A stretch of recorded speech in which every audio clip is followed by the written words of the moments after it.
Hello and welcome back to Tactics Board. I hope we've all calmed down from the East Anglian derby last weekend because Norwich City are back in Championship action on Saturday against Huddersfield Town at Carrow Road, and on paper it presents a better opportunity to pick up points than there was at Portman Road, but of course Norwich did manage to secure a 2-2 draw with Ipswich and take a point away from a ground where only Leeds United under Daniel Farke of course have won this season. So that was a very impressive result, and now they face a team that are currently 21st in the Championship table. It feels like it should be a fairly simple task, but the way that Norwich have worked so far this season, it's hard to bet on them producing the consistency required to sustain this sort of push that looks like it could end up with more people thinking they could be back in the sort of playoff mix as they were at the start of the season. But Huddersfield will present a more difficult test than maybe there is on the surface of things. Norwich beat them 4-0 at their ground, the John Smith Stadium, earlier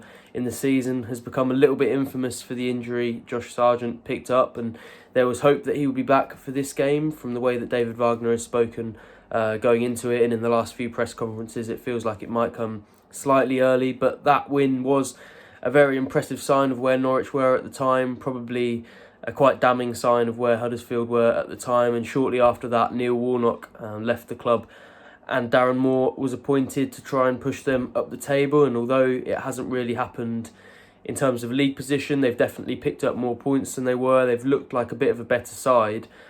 And in the context of the Championship relegation battle, they're looking a little bit better than they were. They're still similar in terms of the tactical problems they'll present Norwich with, still functional, physical, slightly more defensive than attacking, but they have got some decent offensive players in there. Sorba Thomas in the wing is slightly inconsistent, but one who, when he's on it, can really provide problems for a team, although he hasn't done that too much in terms of goal contributions. More of a sort of fearsome player than somebody who's producing in the final third a lot. I think that will remind a lot of people of Onel Hernandez in the Norwich squad, but there are a few threats in there. They're very good from set pieces. Michael Hellick, the centre-back, is their joint top goal scorer with 5 goals this season, and that probably tells you how good they are from corners and free kicks and how much of a threat they are from that. The good news for Norwich in that case is that they've been solid aerially so far this season. Shane Duffy and Kenny McLean is a very good aerial defensive duo, especially when you consider the height of the latter. And they've looked very solid from set pieces, where that's probably been a weakness for decades now. David Wagner, to his credit, although he isn't loved for every aspect he's introduced tactically at Norwich, he has certainly improved along with his coaching staff set pieces in both an attacking and defensive sense. So that's the good news for Norwich. Of course, you could argue that will nullify one of Norwich's strengths going into the game, so that might be the bad news, but there are certainly positive signs from recent games that fans will be buoyed by, and it looks like there are some things to look at if Norwich are to make that playoff push, and some positives to find in there. So I'm going to predict David Wagner's starting 11 for the game, and without further ado, here it is.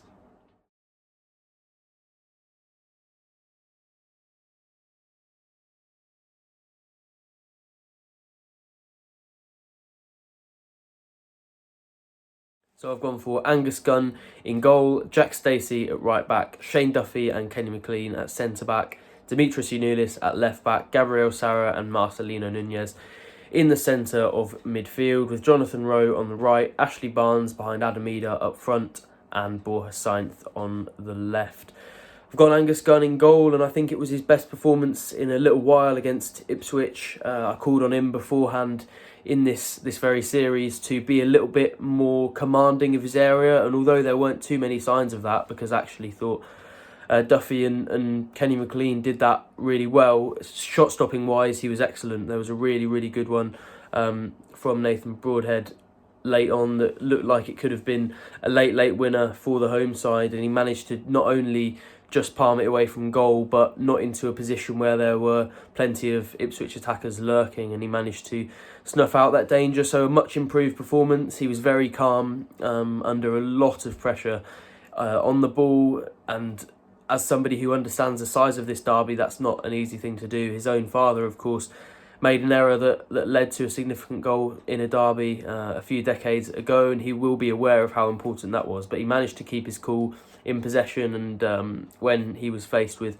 the opportunity to impress with his shot stopping, he absolutely did that. At right back, I've got Jack Stacey, who I actually thought was very good in the East Anglian derby. Offers a little bit of bite and combativeness that maybe Norwich have lacked in that position in recent years, and although there is some inconsistency in terms of the quality, I think he's improving that in recent weeks. So I've got him at right back, Duffy and McLean at centre back, and although they look like they will be challenged by the returns from injury of Ben Gibson and Grant Hanley in the coming weeks, for now they only really face competition from Danny Bart unless there's an optimistic update from Wagner in his press conference going into the Huddersfield game. But just based on that trio, I think it will still be McLean and Duffy.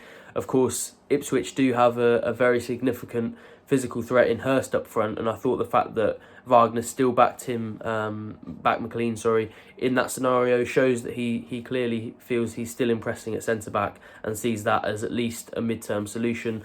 So after that impressive performance, I'd be surprised if that centre-back duo ends up being changed. At left-back, I've gone for Giannoulis, which is the only change I've predicted. And of course, he missed out on the derby due to injury. And I actually thought Sam McCallum was really impressive. I praised him on social media after that, and it seemed to divide opinion a little bit. So I think it wasn't necessarily a unifying performance in terms of how people feel about him. He definitely improved in the second half.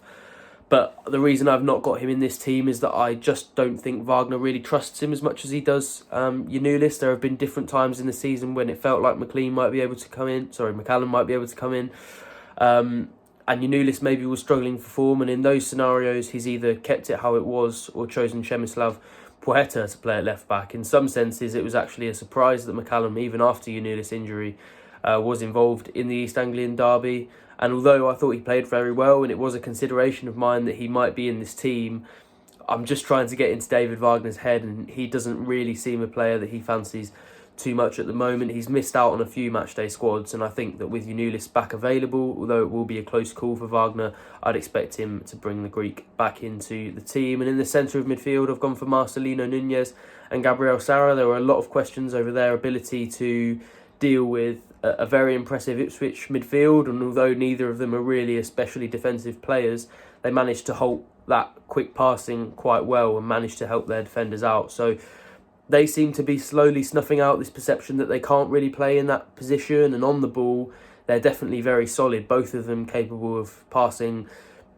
different ranges, and although Núñez likes to take maybe more risks than fans' hearts would care to have, he is definitely a very, very talented player, and I think he's reaching the levels a lot of people hoped he would after some impressive performances upon arrival at Carrow Road. So I've gone for those two in there. That seems unlikely to change. On the right, I've gone for Jonathan Rowe, and although he hasn't been that impressive in general play in his last few games since returning from injury, really, he has been showing up with those big moments, of course.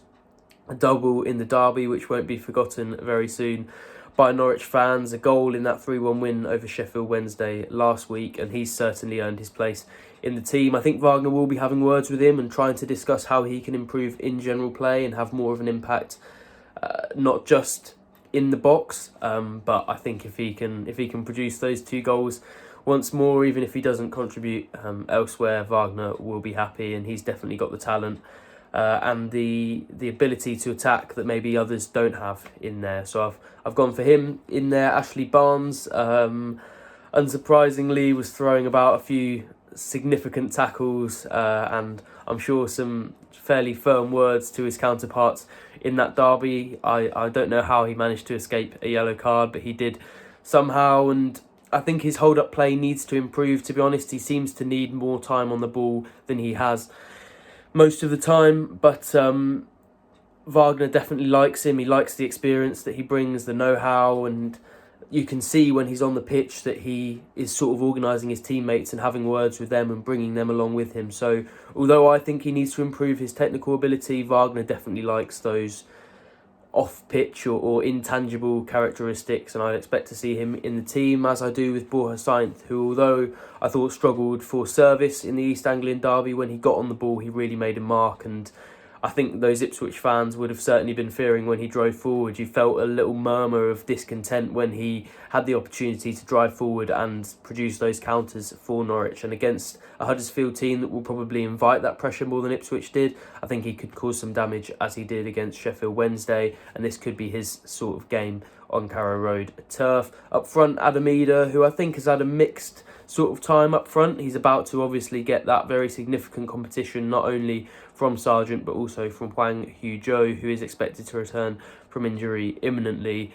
And I think he's done okay. His hold-up play is decent. He manages to keep possession a lot of the time now, but he doesn't really have much of an impact driving forward and creating chances and keeping attacks alive. He tends to slow them down. So I think he would be a bit better in a sort of possession-based team, and maybe in the situation where he can snaffle up chances that fall in the box. As we've seen from him a few times this season. He thrives on those sort of close range opportunities, and he knows where the ball's going to drop in the box. It's when Norwich aren't really on the ball that he struggles to have an impact. So in this Huddersfield game, where they're likely to play a team who sort of sit back and invite pressure slightly more than maybe some of City's opponents have in recent weeks, I think that could suit Eder a little bit.